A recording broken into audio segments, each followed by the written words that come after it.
Right now, a homeowner is facing charges after two teens were shot for allegedly stealing packages. Atlanta News First Nehemiah Watson is live in Southwest Atlanta at the townhome complex where that shooting happened. Nehemiah, what's the latest on this case? Well, Atlanta police say the homeowner Rakim Bradford has been charged with 2 counts of aggravated assault and possession of a firearm. Police responded to the shooting here at the Villages of Cascade complex on Celeste Lane around 3:30 p.m. Thursday. When officers arrived, they found 2 teenagers with gunshot wounds.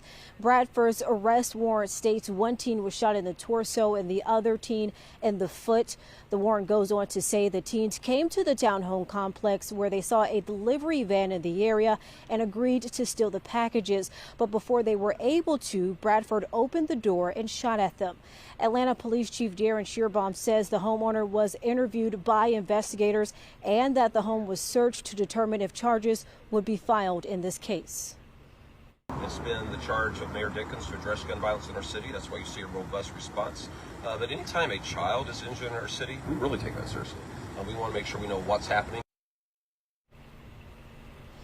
Police say the 2 teens are expected to be okay. Live in Southwest Atlanta, I'm Nehemiah Watson, Atlanta News First.